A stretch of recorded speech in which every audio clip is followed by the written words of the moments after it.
Ya, bismillahirrahmanirrahim. Assalamualaikum warahmatullahi wabarakatuh. Innal hamdalillah nahmaduhu wa nasta'inuhu wa nastaghfiruhu wa na'udzu billahi min syururi anfusina wa min sayyiati a'malina. May yahdihillahu fala mudhillalah wa may yudlilhu fala hadiyalah. Asyhadu an la ilaha illallah wa asyhadu anna Muhammadan abduhu wa rasuluh. Allahumma shalli ala Muhammad wa ala alihi wa ashabihi wa man salaka tariqahu ila yaumiddin amma ba'd.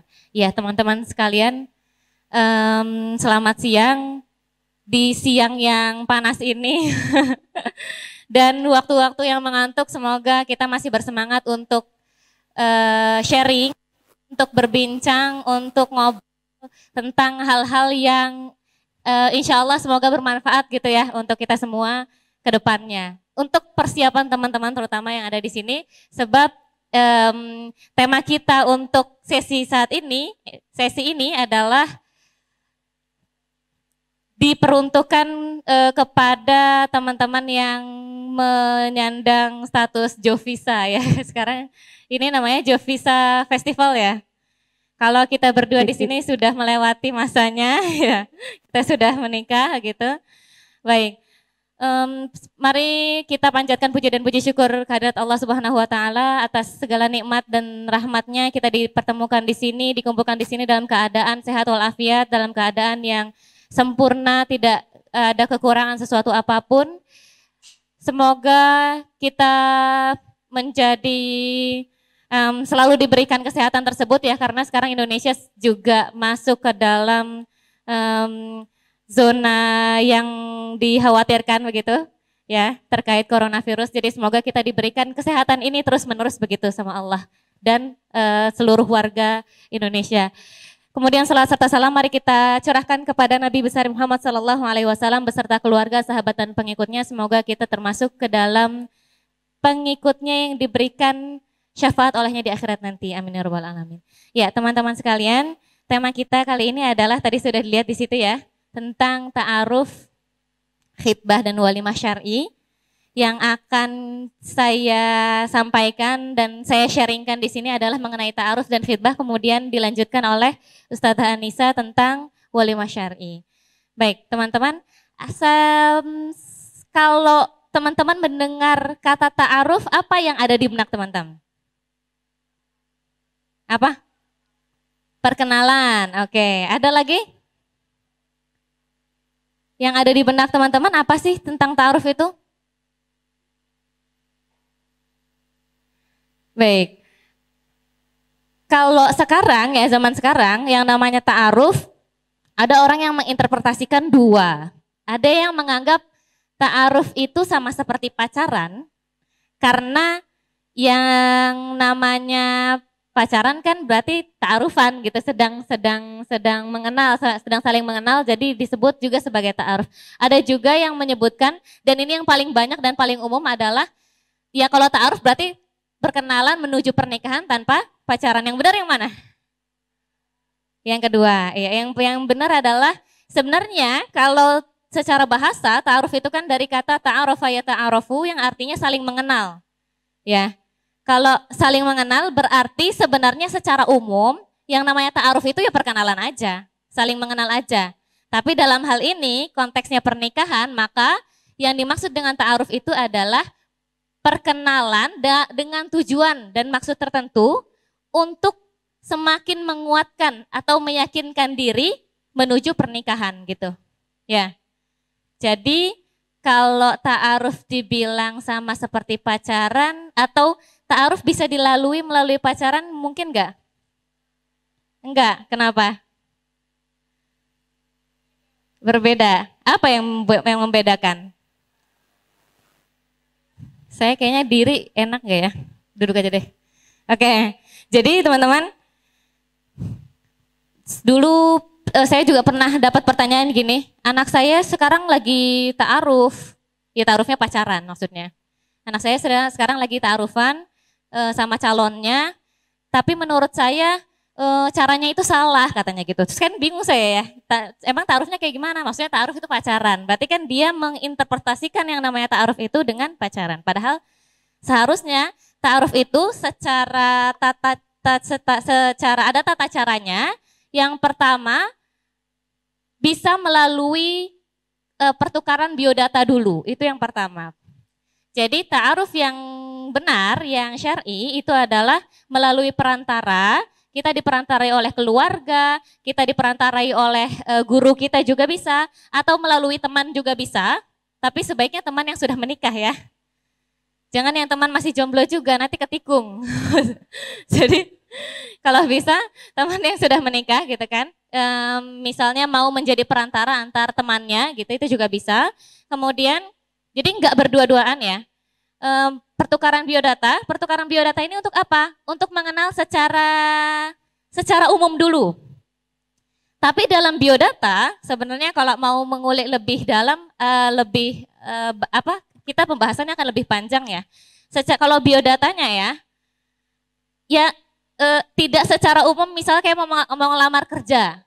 Kalau ngelamar kerja kan gitu aja ya. Yang mau dilamar kan sekarang ini kita ngomongin yang mau dilamar itu manusia ya, perempuan.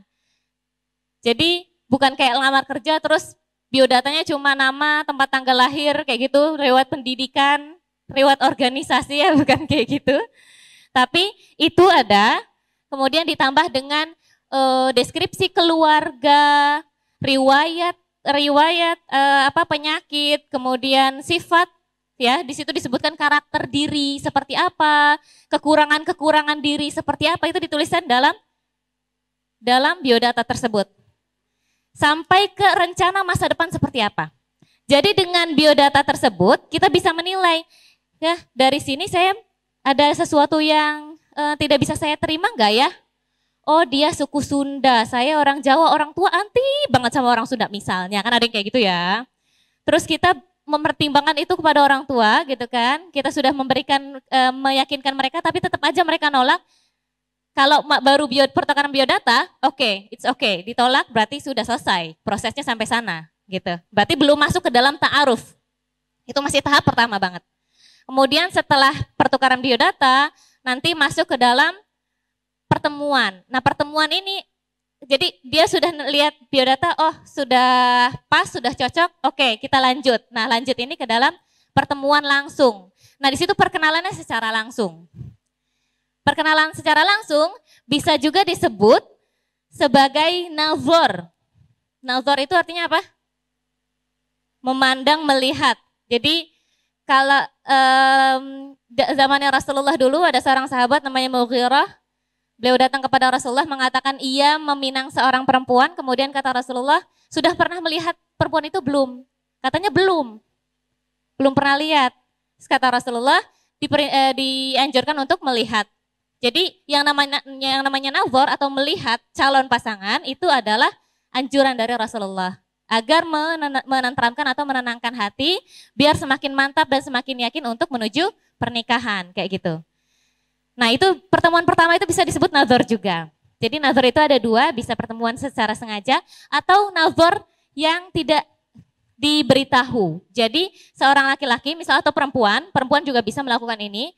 Misalnya dia mengamati dari jauh gitu ya, ngeliatin calonnya ini, calon yang mau disasar gitu ya.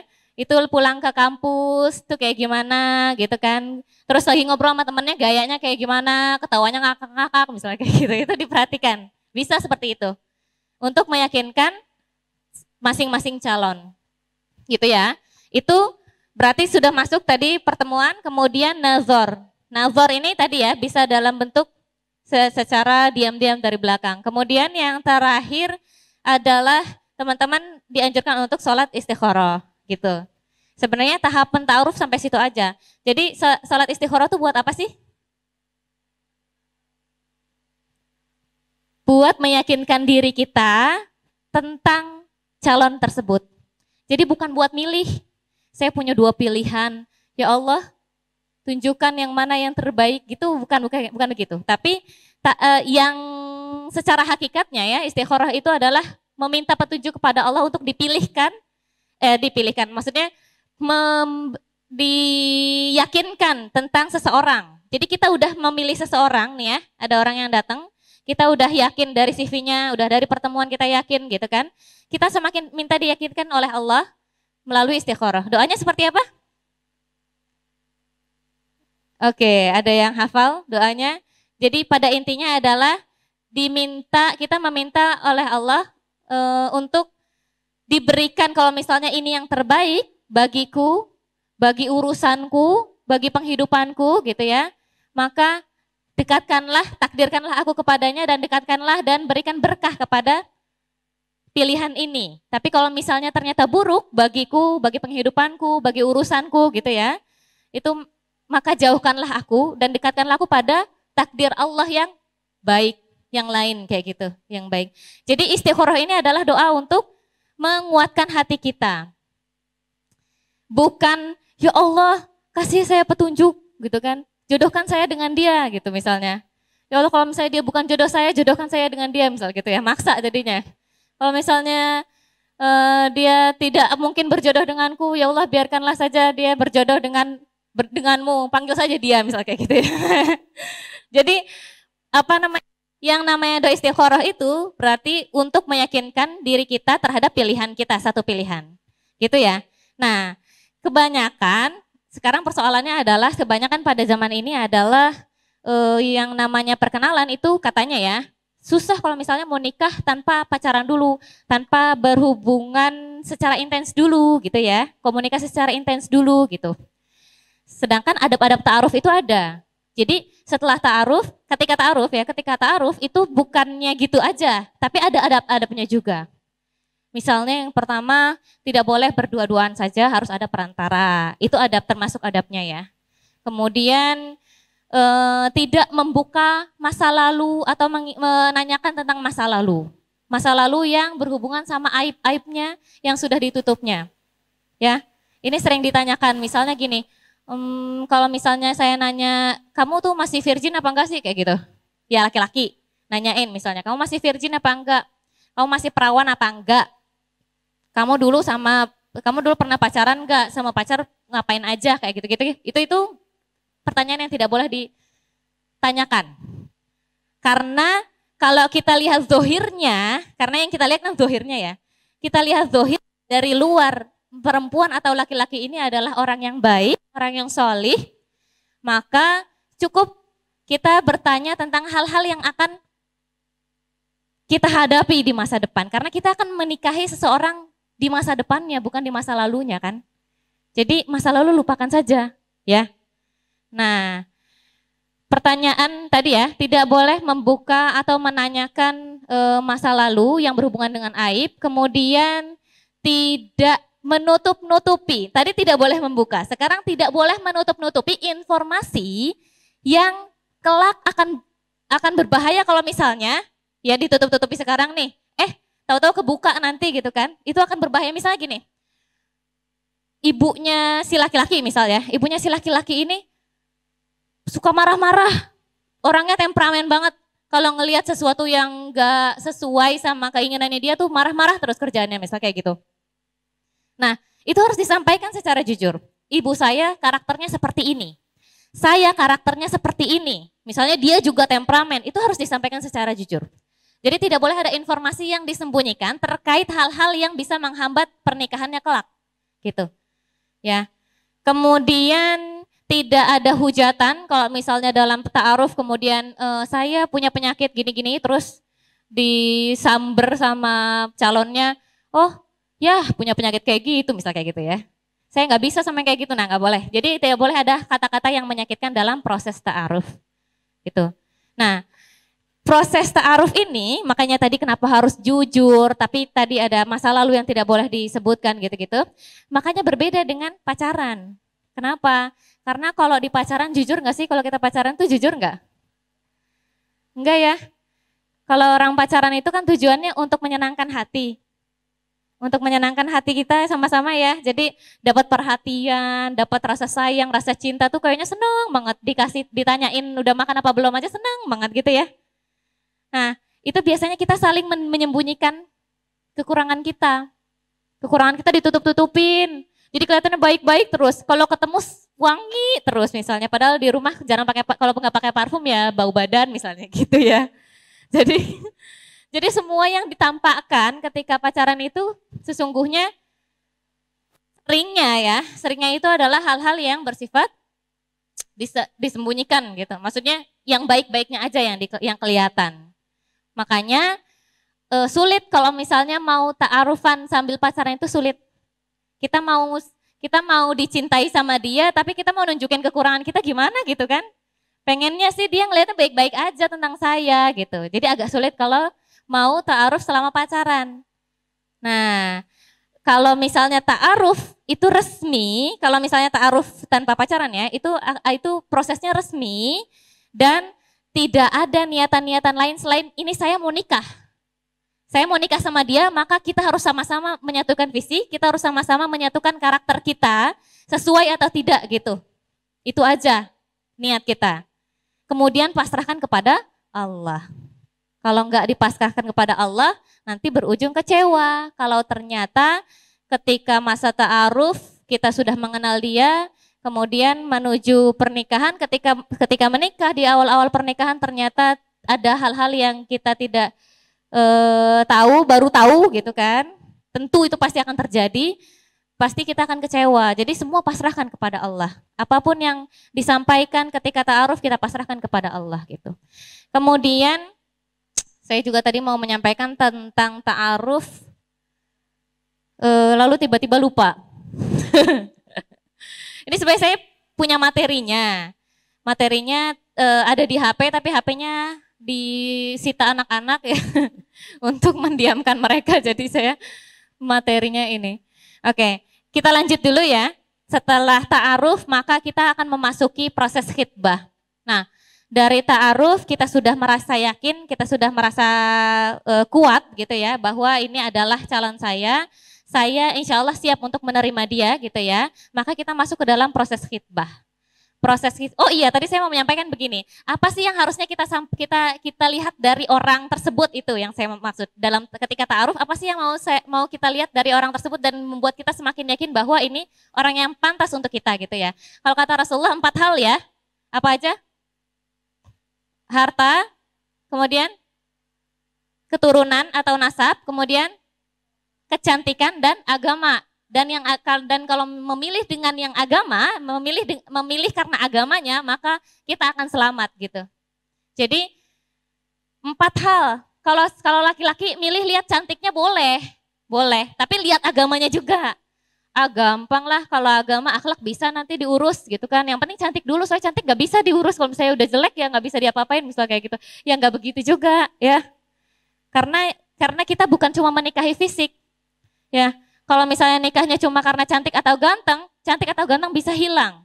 Kalau kita mau nikah karena harta, karena kaya itu juga bisa akan hancur, akan hilang. Ya.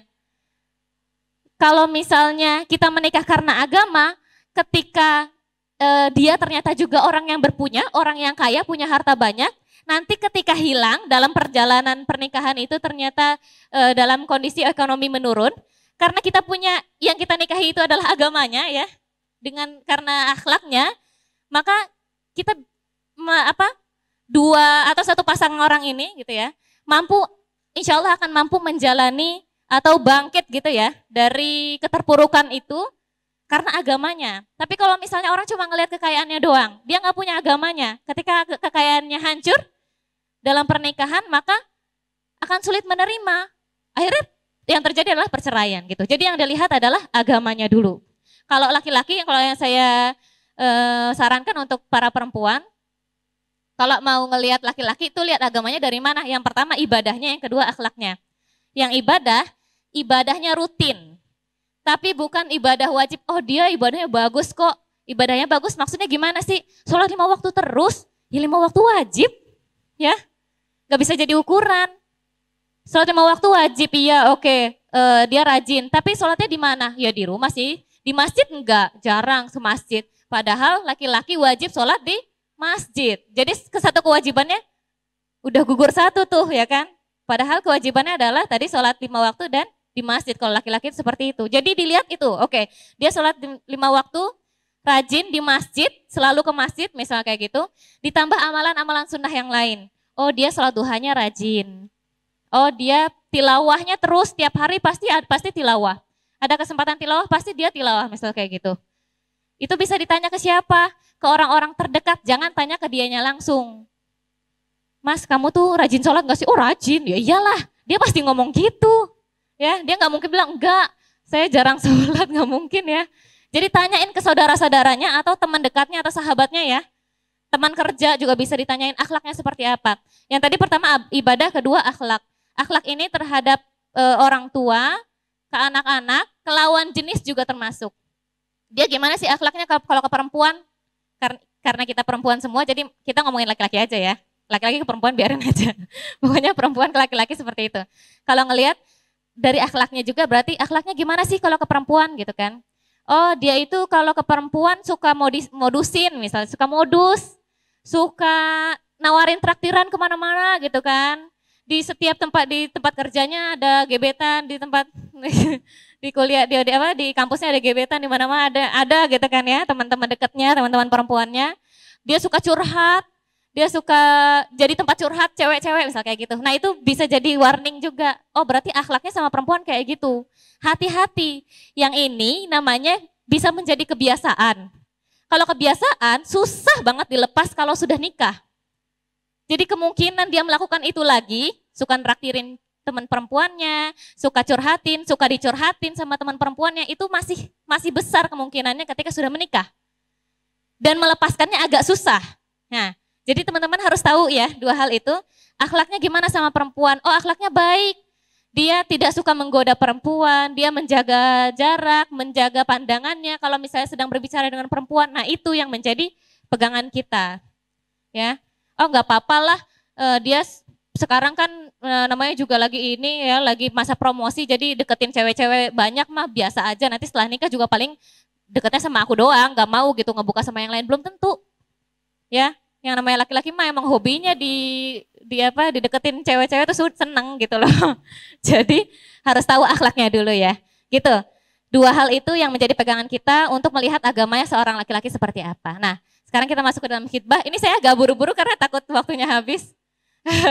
Baik, kita masuk ke dalam khitbah yang syar'i begitu ya. Sebenarnya kalau dalam syariat proses khitbah itu simpel banget, cuma saya ingin meminangmu atau saya ingin meminang anakmu, gitu aja. Sama mengatakan itu kepada wali. Secara bahasa khitbah ini kan artinya adalah singkat, padat, jelas, sama seperti khutbah, khotobah. Itu sebenarnya seakar kata ya.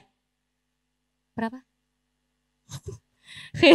Khutbah atau khotobah itu artinya adalah, kalau khotobah itu artinya singkat, padat, jelas gitu. Ucapan yang singkat, padat, jelas. Makanya khutbah itu nggak boleh lama-lama karena singkat dia ya secara arti. Khitbah juga gitu, nggak usah bertele-tele. Kamu adalah pujaan hati, bla bla bla. Ngomong aja langsung, saya mau nikah sama kamu gitu. Saya mau nikahi anak Anda gitu misal. Kalau dalam syariat, dalam sunnahnya Rasulullah gitu ya, apa yang pernah Rasulullah lakukan, proses meminang atau mengkhitbah itu cuma kayak gitu. Cuman kan zaman sekarang datang bawa bingkison, seserahan gitu kan, hantaran, kemudian ngobrol dulu, atau kalau Betawi adatnya ada pantun, balas-balasan pantun dulu kayak gitu-gitu. Terus nanti baru menyampaikan maksud, setelah menyampaikan maksud makan-makan, foto-foto, liatin cincin, tukeran cincin gitu-gitu ya. Kalau sekarang kan kayak gitu ya. Cuman secara syariat yang sesuai dengan sunnah Rasulullah sebenarnya hanya menyampaikan secara jelas maksud kita, maksud seseorang, ya seorang laki-laki untuk meminang atau mengkhitbah anak perempuan dari seseorang kayak gitu. Nah, khitbah ini ada beberapa hal yang harus digarisbawahi. Yang pertama, ketika melakukan khitbah harus jelas kehalalannya, bahwa ini orang memang bisa dinikahi. Misalnya dia dalam masa iddah, maka itu haram. Ya, tidak boleh dipinang ketika dia dalam masa iddah. Ingat tahu ya kalau masa iddah itu setelah cerai atau setelah ditinggal mati suaminya, itu ada masa iddahnya. Itu tidak boleh dipinang. Kemudian misalnya dia orang yang tidak seagama atau tidak satu keyakinan gitu ya. Kalau sebenarnya kan yang halal dinikahi itu ya ahli kitab juga halal ya, seperti Nasrani. Tapi itu sekarang udah ada fatwa-fatwa yang keluar mengenai itu gitu. Jadi sebaiknya yang Islam. Tapi kalau kita bukan seseorang yang berkedudukan, ya seharusnya sih yang Islam gitu. Itu wajib gitu ya, satu keyakinan. Kemudian yang kedua, tidak menghitbah orang yang sudah dihitbah orang lain, ya. Karena kata Rasulullah, tidak ada khitbah di atas khitbah. Gak boleh khitbah melamar orang yang sudah dilamar orang lain, tapi lamarannya yang pertama itu sudah diiyain, maksudnya gitu.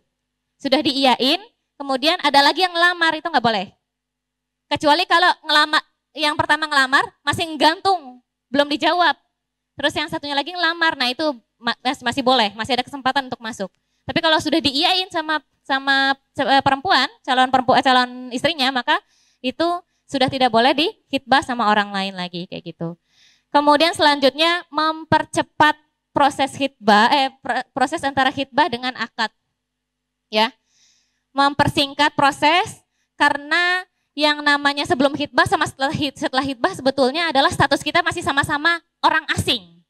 Kebanyakan sekarang setelah hitbah, oh saya sudah terikat sama dia, sudah menjadi miliknya, padahal belum.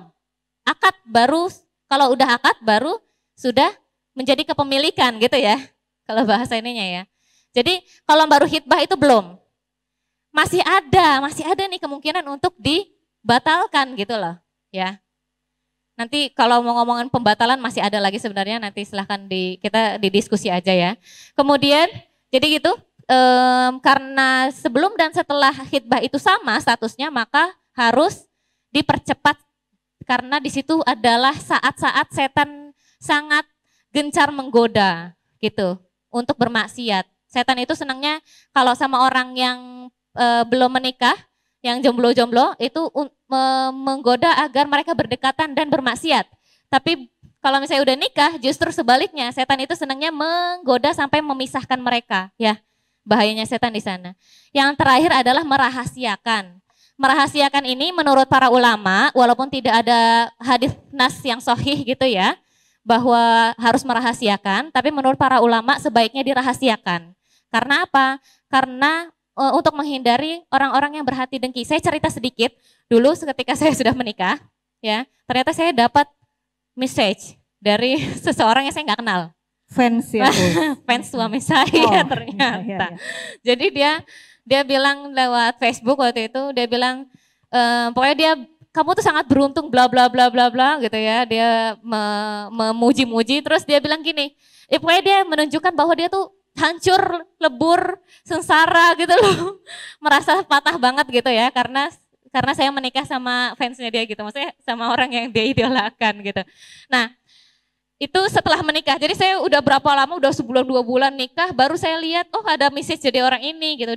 Dia message-nya itu sebelum saya nikah, karena waktu itu undangan udah disebar. Jadi dia tahu pertama sebelum nikah itu dari undangan yang disebarnya juga nggak tahu ya, di medsos tuh udah kesebar aja gitu undangannya gitu. Nah itu yang membahayakan. Jadi takutnya, khawatirnya kalau kata para ulama, ketika kita mengumumkan hitbah, ada orang-orang yang hasad, hatinya kotor, maka dia akan takutnya ya, dia akan ada usaha untuk menggagalkan pernikahan tersebut gitu. Jadi sebaiknya disembunyikan. Tidak seperti sekarang yang justru orang foto sambil ngasih lihat cincin gitu kan, berdua terus disebar gitu. Itu sebaiknya tidak dilakukan ya. Ya, jadi yang diumumkan, wajib diumumkan itu adalah walimah, bukan khitbah. Nah, setelah ini kita akan ngobrolin tentang walimah, seperti apa yang syar'i oleh Ustazah Anissa. Dilanjut oleh Ustazah Anissa. Sekian dulu dari saya ya. Assalamualaikum warahmatullahi wabarakatuh. Jazakillah khair Ustazah Dini. Ustazah Dina yang saat ini sedang mengandung anak ketiga, insya Allah ya, kita doakan semoga lancar, putra atau putri semuanya solihah, sakinah mawadah warahmah, amin amin ya rabbal alamin.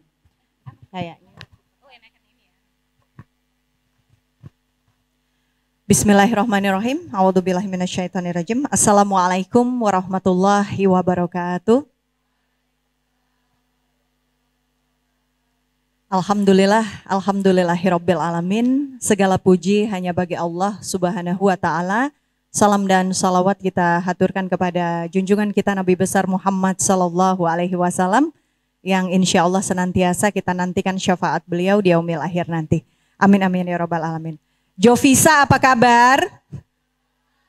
Alhamdulillah. Jangan sedih gitu dong. Mbak Ica juga pernah panas menanti jodoh. Mbak Ica juga pernah loh ya mengalami masa-masa menjadi jomblo fisabilillah. Jadi jangan khawatir. Kita isi waktu-waktu penantian ini dengan indah, dengan ilmu. Insya Allah kalau kita meningkatkan kualitas diri kita, maka Allah juga akan memantaskan diri kita mendapatkan yang sesuai. Tapi kalau buru-buru, apalagi tanpa ilmu, nanti ruginya 2 kali. Sudahlah nanti dapatnya bukan barang bagus, dapatlah dosa, dapatlah sengsara. 3 deh, gitu ya. Jadi dalam rangka kita mengkaji ilmu, menambah juga sakofah ya, pemahaman Islam kita, agar kita juga mampu untuk mendapatkan yang setara. Karena kata Allah, lelaki baik maka untuk perempuan yang baik. Juga sebaliknya, kalau kita buruk nanti dapatnya juga buruk. Maka kita harus punya ilmu. Setelah tadi dari Ustazah Dina kita mendapatkan penjelasan tentang bagaimana ta'aruf ya, perkenalan. Jadi sebetulnya nggak ada itu pacaran ya. Kemudian hitbah. Wah ini kalau hitbah tuh udah mulai deg-degan aja ya. Aduh kapan ya gitu ya. Banyakin doa ya. Nah sekarang kita masuk ke walimah. Kebetulan Mbak Ica sendiri juga memang punya satu unit usaha yang bergerak di bidang penyelenggaraan wedding syar'i. Karena ini memang masih jarang sekali di Indonesia. Dan juga menjawab kebutuhan masyarakat akan penyelenggaraan pesta pernikahan begitu ya, atau syukuran atau walimahan secara syar'i. Kenapa kok sekarang dibilang secara syar'i? Karena sejarahnya ya, kalau kita buka sejarah peradaban Islam, sejak khilafah Turki Utsmani runtuh 1924 di Turki, ini peradaban Islam ya. Peradaban itu kan artinya kumpulan-kumpulan adab ya. Adab itu kumpulan-kumpulan kebiasaan yang berangkat dari syariat. Pemahaman Islam itu runtuh. Jadi dulu 1924 ya, ada namanya Bapak Pembaharu Turki, tetapi sebetulnya kalau kita sebagai umat Islam itu menganggap dia adalah sebetulnya pengkhianat. Karena orang Islam tetapi justru mencabut syariat ya dari tengah-tengah masyarakat. Melarang perempuan memakai kerudung, mengubah azan, bahkan membiasakan kemudian ada campur baur ya antara laki-laki perempuan di dalam pergaulan. Padahal yang namanya pergaulan ya di dalam Islam itu teorinya nih, prinsipnya perempuan dan laki-laki terpisah. Sholat aja dipisah nggak? Dipisah ya. Maka kehidupan pria dan wanita itu juga terpisah. Kecuali dalam 3 hal. Dalam arti boleh berinteraksi, satu dalam pelayanan umum. Misalnya di pasar gitu ya. Pak beli telur sekilo gitu. Itu boleh.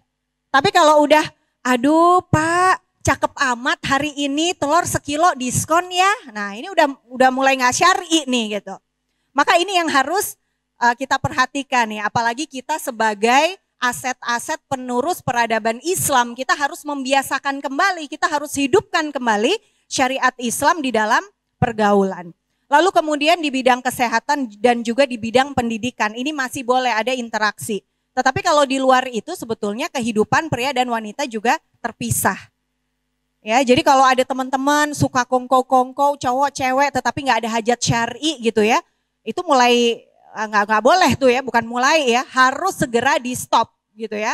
Kan biasanya anak muda sekarang tuh kan suka kongko-kongko gitu ya, minum Thai tea bareng-bareng, ngobrol-ngobrol, itu nggak syar'i, nggak ada nggak ada dalilnya gitu. Atau nonton bareng-bareng kan nggak ngapa-ngapain Mbak Ica, cuman makan, ya nggak bisa, itu tetap namanya ihtilat, apalagi berdua-duaan holwat, nggak boleh, haram dalam Islam. Jadi itu nggak boleh ya. Teman-teman udah nggak ada kan ya di sini ya, solihah-solihah semua ya.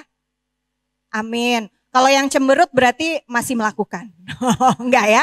Senyum dong kalau gitu ya. Walaupun panas. Ini nggak seberapa kalau kita bandingkan panasnya di neraka. Na'udzubillah min dzalik ya. Kemudian kalau secara bahasa ya, walimah itu kan artinya berkumpul ya. Kemudian secara istilah walimah itu adalah jamuan ya, atau seluruh hidangan yang dibuat disajikan kepada orang yang diundang. Hukum penyelenggaraannya sebagian mengatakan mubah atau sunnah juga ada, bahkan untuk sebagian mazhab Maliki ini mengatakan wajib.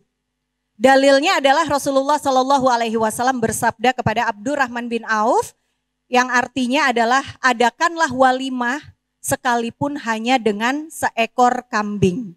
Hadis riwayat Abu Daud.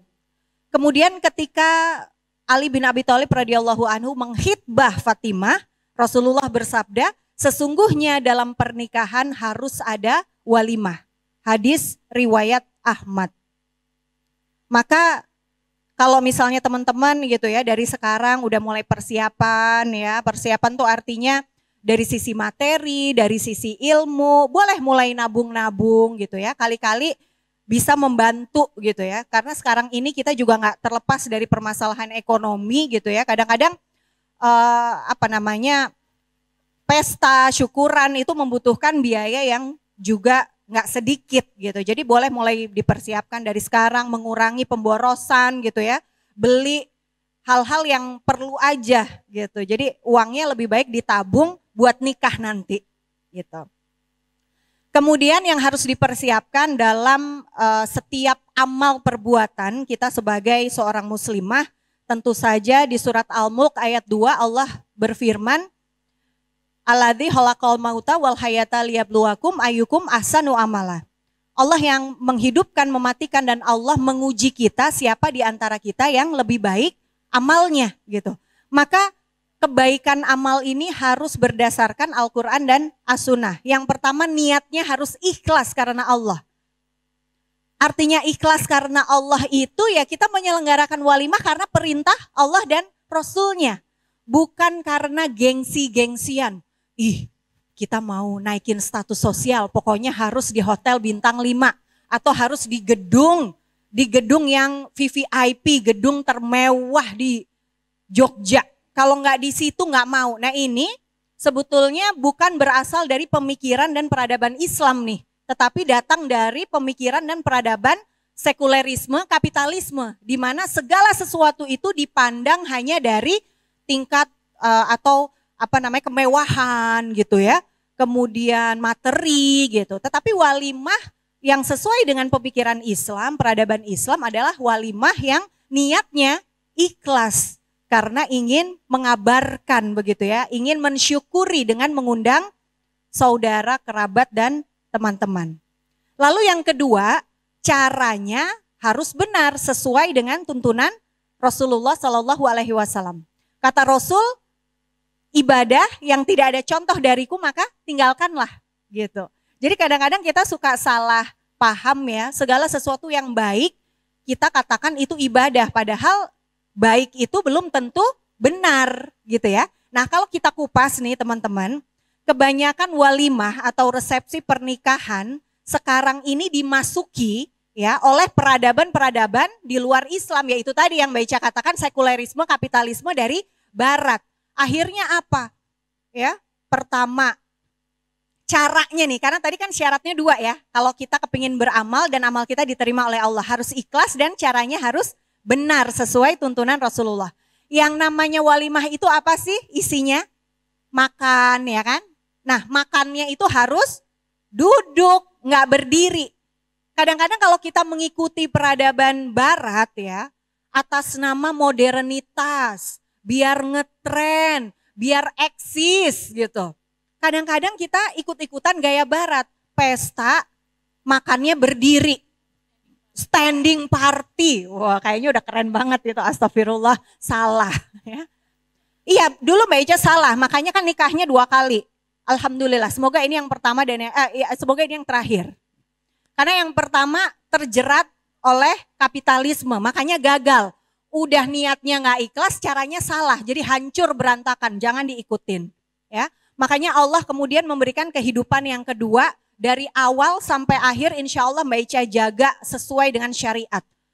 Kalaupun jatuh-jatuhnya Allah mau kasih ujian, ruginya nggak 2 kali, Bo, ya kan? Di dunia dikasih ujian menderita, tetapi di akhirat kita akan dapat pahalanya Allah asal kita ikhlas. Tetapi kalau caranya, niatnya udah salah, sudah dipastikan nanti pernikahannya itu nggak sakinah mawadah warohmah, hancur di dunia, pun nggak dapat pahala di akhirat. Naudzubillah. Makanya Mbak Ica wanti-wanti sama adik-adik, jaga syariat itu dalam kehidupan kita, tegakkan, dakwahkan, ya. Maka pertama makan itu duduk, ya. Yang disunnahkan oleh Rasul itu duduk. Yang bermanfaat untuk kesehatan duduk. Dulu Mbak Ica sering makan minum sambil berdiri karena pernah terjerat kehidupan sekuler kapitalisme itu ya. Akhirnya apa coba? Mahnya akut, sakit, segala macam. Jadi kalau kita nggak ngikutin Allah dan Rasulnya udah pasti rugi deh. Gitu ya, jadi makan itu duduk. Kemudian biasanya nih cara makan ini juga kita kebawa ke barat-baratan. Coba kalau hidangannya itu steak ya, steak golf. Bukan steak golf ya, misalkan steak gitu ya. Kita steak ayam lah, atau beefsteak gitu ya. Kadang-kadang itu kita terbawa gaya makan ala barat, pisaunya di tangan kanan, garpunya di tangan kiri. Udah gitu makan gak baca bismillah langsung lap-lep pakai tangan kiri. Ya udah deh setan masuk, susah dapat hidayah. Makanya kalau punya teman yang susah dapat hidayah, diajak ke kajian aja susah, coba lihat cara makannya. Jangan-jangan dari cara makan aja udah salah. Karena sebetulnya Allah dan Rasulnya itu dari bangun tidur sampai tidur lagi, itu kita diatur gitu loh. Ya, jadi kita perhatikan apa-apa yang pernah kita lakukan yang mungkin belum sesuai dengan syariat Islam. Lalu kemudian makan tuh duduk. Kemudian tamu-tamu karena tadi tuh pergaulan pria dan wanita itu terpisah. Maka yang namanya walimah karena ibadah nih gitu ya. Harus ikhlas dan harus caranya benar, maka perempuan dan laki-laki dipisah. Siap nggak? Waduh kayaknya susah nih ngejelasin ke orang tua gitu. Panggil Mbak Ica. Nanti Mbak Ica yang jadi juru bicara ya. Makanya bikin Anissa Wedding Share itu salah satunya adalah sebagai corong. Wah, corong syariat. Kadang-kadang keluarga-keluarga muslim sekarang ini karena sudah terbawa ya oleh yang namanya sekulerisme kapitalisme itu tadi, nggak ngerti gitu. Cara bergaul sesuai Islam tuh gimana? Gitu kan? Hah? Ya ampun, pesta pernikahan anakku Mbak Ica dipisah. Aduh pusing, nanti kalau ada yang nyari suaminya gimana Mbak Ica? Tenang Ibu, saya punya MC handal. Nanti tinggal aja diumumin ya kepada Ibu Siti, ditunggu oleh Pak Siti di depan gitu, gampang gitu ya. Yang penting caranya ini udah sesuai dengan Rasulullah. Tidak ada holwat, tidak ada ikhtilat. Kadang-kadang pesta pernikahan dijadikan ajang holwat, berdua-duaan, pacaran. Cin, ayo Cin temenin aku yuk gitu. Nanti kan kita menyusul pret gitu kan. Nggak mungkin gitu lah, itu manis-manis di depan doang gitu. Ujungnya pahit, nggak dilamar-lamar akhirnya, patah hati dan sebagainya. Maka nggak boleh ada holwat, apalagi ikhtilat, campur baur cowok cewek. Lihat temennya cantik, wah gitu kan. Biasanya kita ke pesta tuh dandan. Padahal ada perintah tundukkan pandangan. Makanya Mbak Ica, invisolnya itu namanya invisol tam. Wah pembatasnya tuh tinggi, nggak kelihatan. Gitu, jadi nggak bisa, Mbak Ica ini banget sih, radikal banget. Itu bukan radikal gitu loh. Radikal juga nggak apa-apa sih, ramah, terdidik, berakal ya. Gitu, nggak apa-apa juga. Gitu. Jadi harus terpisah cewek dan cowok. Kemudian makanan itu juga harus disegerakan gitu ya. Makan harus disegerakan. Sedangkan ada juga peraturan-peraturan untuk yang datang ya ke walimahan. Yang pertama juga luruskan niat. Ya, luruskan niat itu bukan untuk mencari jodoh. Kadang yuk ke nikahannya temenku yuk, siapa tahu ada yang cucok gitu ya, nggak boleh. Ya datang itu untuk mendoakan ya kan, mendoakan semoga sakinah mawadah warohmah, semoga Allah selalu memberkahi, merahmati, semoga mendapatkan keturunan yang solih-solihah menjadi pejuang agama Allah dan seterusnya. Kemudian juga memberi hadiah, itu juga disunahkan kan ya, salinglah memberi hadiah di antara kamu maka akan muncul rasa kasih sayang. Begitu seputar walimah. Dan juga untuk para pengantin nih, calon pengantin, biasanya kalau pernikahan itu kan kepingin jadi ratu sehari ya. Dandannya itu bedaknya 7 cm. Terus udah gitu kalau udah pakai bedak jadi mau wudhu gitu kan. Mau wudhu jadi berat gitu, cuman wudhunya ceprit-ceprit gitu. Itu juga nggak boleh. Itu sering sekali Mbak Ica temuin ya, apalagi kalau yang masih pakai adat Jawa gitu kan, sanggul, kembang goyang 7 macam.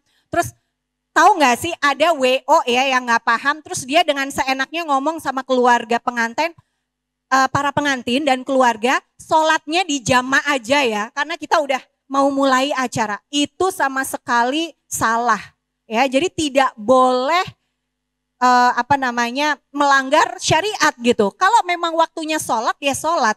Makanya klien-kliennya Anissa Wedding Syari itu mereka sadar gitu ya, karena dari awal kita juga sudah ingatkan. Maka apabila misalkan resepsi itu dari jam 11 sampai jam 1, jam 12 tuh ya tetap sholat gitu loh. Jadi otomatis pemilihan tempat itu juga diperhatikan ya, ada musola yang memadai dan sebagainya.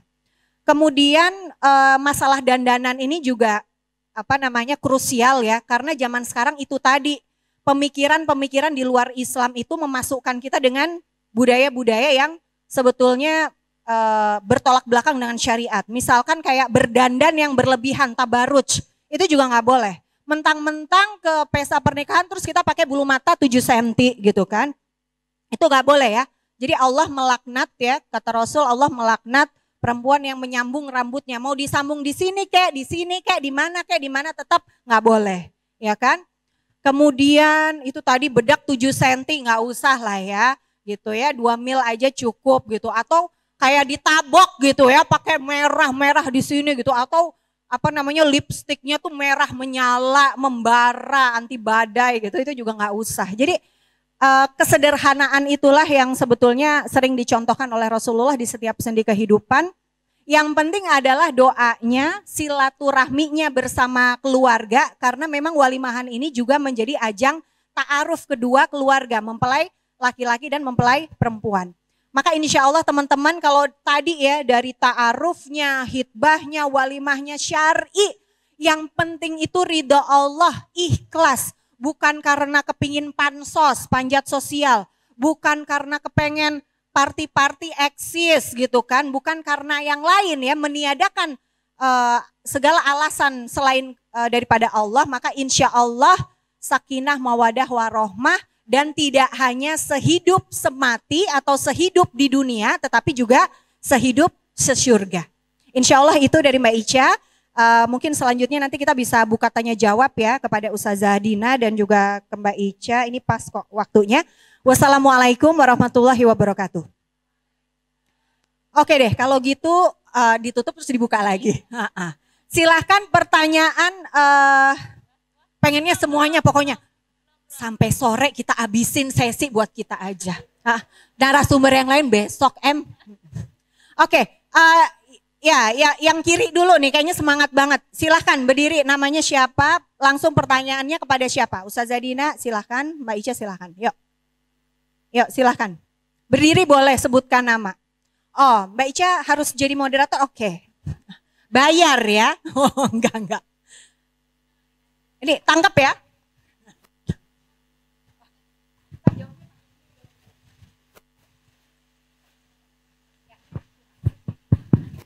Assalamualaikum warahmatullahi wabarakatuh. Assalamualaikum warahmatullahi wabarakatuh. Anda mau bertanya dengan Ustazah Dina, bagaimana apabila ada seorang ikhwan mempunyai niatan untuk menikahi akhwat, akan tetapi setelah dirundingkan orang tuanya dengan syarat lulus kuliah dulu dan kerja dulu. Nah, untuk bagaimana supaya masa penantian itu tidak terjebak ke dalam lubang kemaksiatan? Terima kasih. Lanjut dulu aja kali ya. Mau lanjut? Oh iya, pertanyaan. Silakan yang di depan. Ya. Yang di depan apa yang di belakang?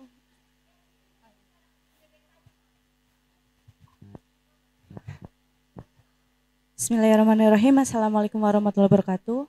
Nama saya Bunga Mustika. Ustazah, saya mau bertanya, bagaimana sih hukum uang walimahan dan seserahan saat khitbah? Uang yang diberikan pihak laki-laki untuk pihak perempuan untuk membantu proses acara walimahan, apakah itu ada dalilnya dan wajib atau hanya sebuah istiadat di masyarakat aja? Nah, yang kedua, karena zaman sekarang orang mau nikah itu dari keluarga perempuan sering biasanya dilihat seserahnya apa aja, uang walimahannya itu berapa. Nah, itu tuh gimana buat menjelaskan ke keluarga kalau gimana ya, itu tuh nggak bisa dilihat dari uang seserahannya atau uang walimahnya sekarang. Soalnya biasanya, oh uangnya segini, berarti tuh penghargaan pihak laki-laki ke pihak perempuannya cuma segini, kayak gitu. Terima kasih.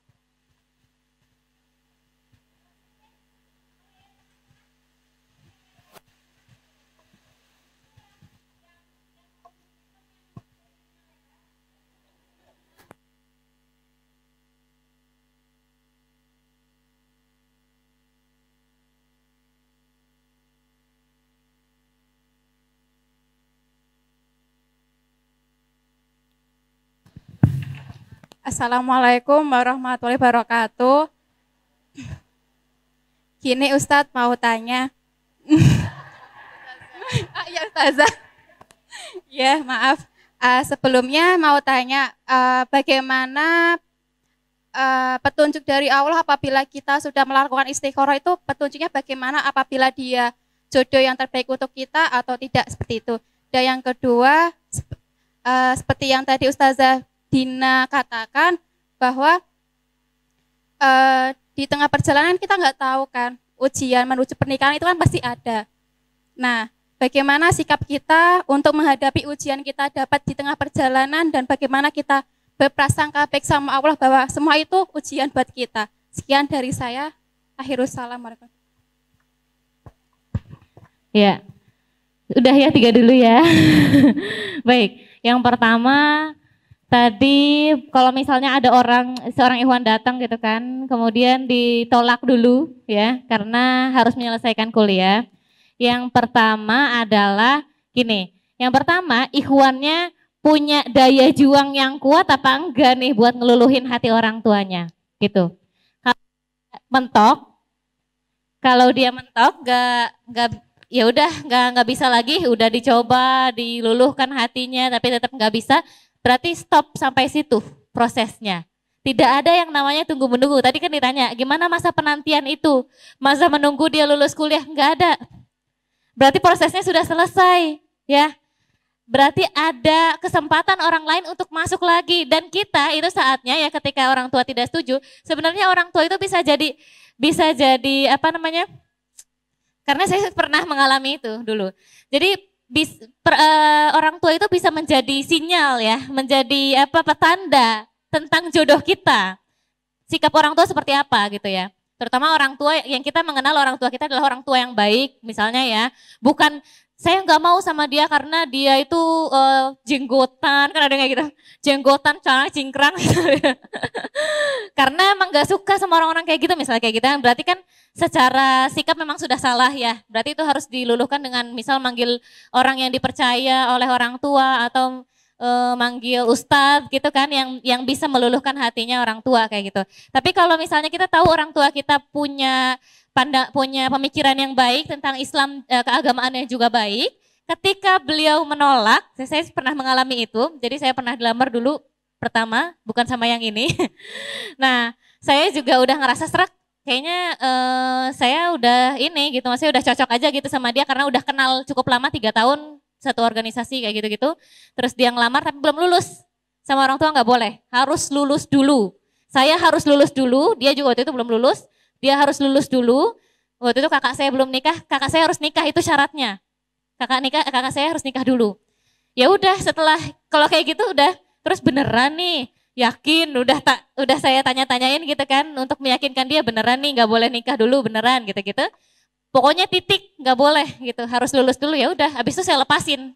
Ya udah saya pasrahin aja nanti tunggu aja ada orang yang datang lagi gitu. Atau dia punya daya juang yang kuat tadi untuk datang lagi. Kalau misalnya dia benar-benar pengen nanti pas setelah wisuda pasti dia akan datang lagi untuk melamar kita. Kitanya nggak perlu kita nggak perlu terikat justru. Gak perlu ngerasa ada beban gitu kan, saya harus nungguin dia karena kata ibu atau bapak saya dia boleh datang lagi kalau sudah lulus gitu, gak usah jadi dibawa beban, ya. Itu bukan pengikat, jadi itu bukan janji juga. Silahkan kalau mau datang lagi, tapi kesempatan orang lain untuk datang lagi sangat besar gitu. Jadi kita kalau misalnya ditanya selama masa penantian kita harus gimana biar nggak bermaksiat. Pertama ikhlasin hati dulu, ya lepasin dulu bahwa dia mungkin aja bukan jodoh saya. mungkin aja bukan jodoh saya. Jadi ya udah, gak usah terlalu mikirin dia, maksudnya apa dia bakal datang lagi apa enggak, atau saya harus ngubungin dia terus biar dia terus nyantol sama saya, nggak perlu. Insya Allah kalau dia akhirnya memilih pergi, pasti ada yang lebih baik, jauh lebih baik daripada dia untuk datang gitu. Ya, meyakinkan diri bahwa orang itu bisa jadi, ya kalau misalnya dia bukan jodoh, ya pasti Allah akan menggantikan dengan yang lebih baik gitu. Kemudian itu ya. Kemudian yang kedua tadi soal biaya, nanti dilanjut sama ini ya, sama Ustazah Anissa tentang biaya. Kalau ketika khitbah ya, yang ini istikharah. Yang ketika khitbah kalau dari saya sih, yang saya pahami tidak ada nas yang jelas ya, tidak ada dalil yang jelas mengenai siapa yang harus membiayai itu, karena kewajiban tentang biaya-biaya itu cuma ada di laki-laki ketika memberikan mahar. Gitu. Tapi kalau dari perilaku sih ya, kita bisa menganggap bahwa laki-laki sebenarnya yang punya yang punya kemampuan dan punya harusnya mengeluarkan uang gitu maksudnya, harusnya mengeluarkan uang. Karena kalau zaman dulu itu kan waktu zamannya Rasulullah ya, itu kata Rasulullah ada yang waktu itu, yang tadi ya dijelasin juga hadisnya mengenai walimah diselenggarakan aja walaupun cuma motong kambing doang misal gitu, motong satu kambing doang gitu. Itu kan dijelasinnya kepada pihak laki-laki. Kepada pihak laki-lakinya ya, bukan perempuannya. Tapi kan kalau kita adatnya itu adalah biasanya yang ngadain walimah pihak perempuan gitu kan. Nah, karena tidak ada nas yang dalil yang sohih begitu ya mengenai siapa nih yang harusnya ngebayarin gitu. Sebenarnya tinggal dibicarakan aja, komunikasi aja antar keluarga. Ini keluarganya siapa? Maksudnya ini walimahnya wewenangnya siapa? Kayak misalnya adik saya pengen nikah, terus pihak perempuan gak mau dikasih duit sama sekali karena ini dia menganggap walimah ini adalah hajatnya dia yang mengadakan gitu. Jadi dia gak mau tuh ditambah-tambahin uang, justru kalau mau seserahan ya seserahan aja, mahar aja gitu misalnya. Kayak gitu. Jadi kalau soal uang pihak laki-laki mau nambahin berapa itu sebenarnya cukup dikomunikasikan sama antar keluarga. Bisa rembukan berdua bagi rata, bisa juga yang perempuan punya, yang laki-laki saya punya sekian, silahkan ditambahi sebisa mungkin, misal kayak gitu. Saya punya 20 juta, silahkan kalau misalnya 20 juta itu kurang, silahkan ditambahi sebisa mungkin. Itu yang penting sama-sama ridho. Kalau sepemahaman saya seperti itu, nanti silahkan ditambahin sama Ustazah Anissa ya. Untuk soal persoalan uang ini gitu. Kemudian itu ya tadi ya tentang walimah, tentang uang ketika khitbah. Terus gimana menjelaskan juga kepada orang tua, nanti kayaknya ini paling jago gitu ya. Mbak Ica paling jago kayaknya untuk ngomongin ke orang tua seperti apa gitu lah perihal tadi duit, uang yang harus disampaikan yang sesuai syariat seperti apa.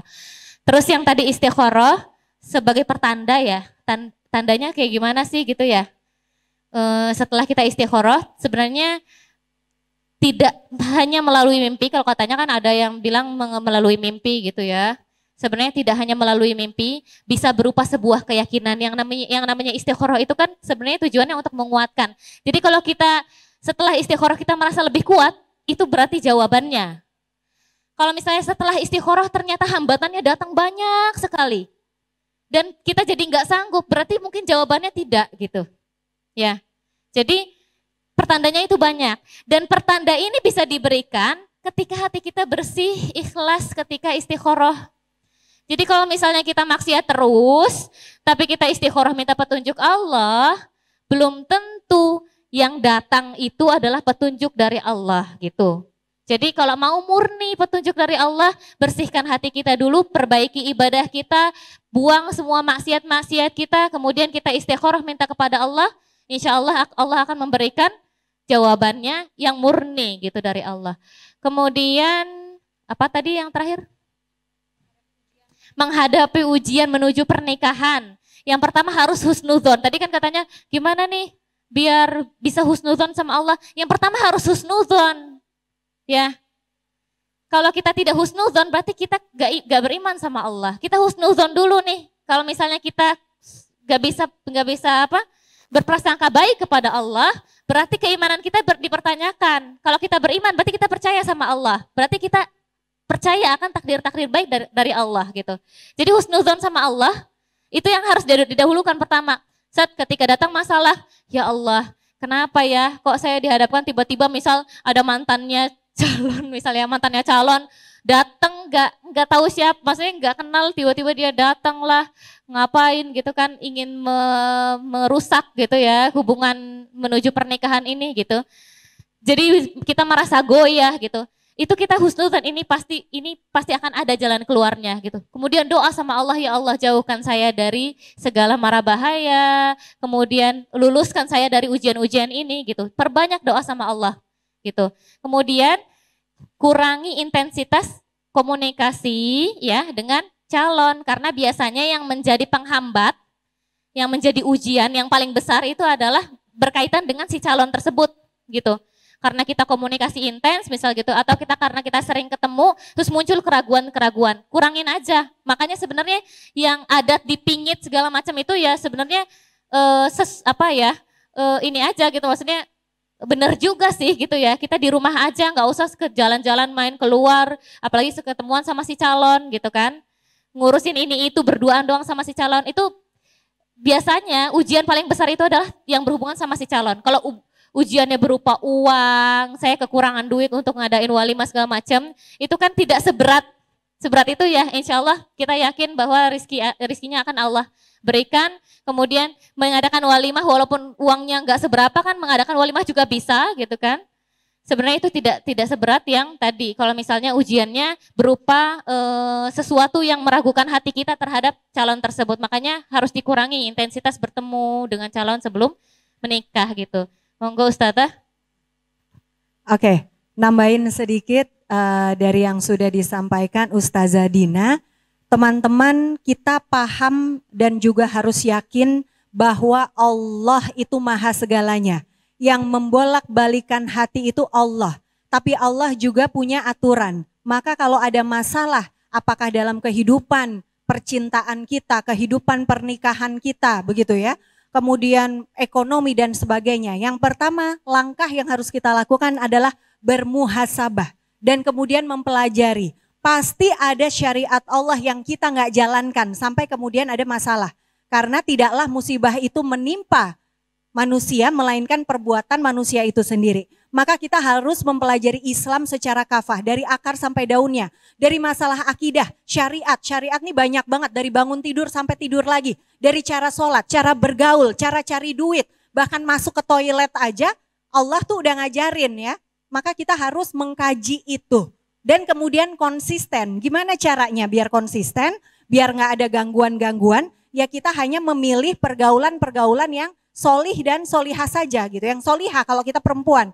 Maka kalau tadi pertanyaannya kenapa di dalam pernikahan itu sering ada ujian dan sebagainya, pasti ada syariat-syariat yang kita langgar gitu loh. Apakah memang mungkin cara menutup aurat kita kurang baik, apakah kita tidak gadul basor gitu ya. Kalau lihat ada yang ganteng sedikit aja langsung melerak-melerok gitu, nggak boleh gitu. Lihat ganteng, astagfirullah, nunduk gitu, nggak boleh kita ganjen-ganjen gitu ya. Maka sibukkan diri pada ibadah kepada Allah. Apalagi kalian nih usia-usia muda gitu. Sambil nunggu jodoh, tingkatkan kapasitas diri, tambahin ilmu, tambahin skill, aktif di jalan dakwah, bikin taklim, ajak teman-teman untuk hijrah dan sebagainya. Maka insya Allah waktu-waktu yang tersisa ini ya untuk menunggu jodoh itu menjadi waktu yang bermanfaat. Dan juga menambah amal solih kita.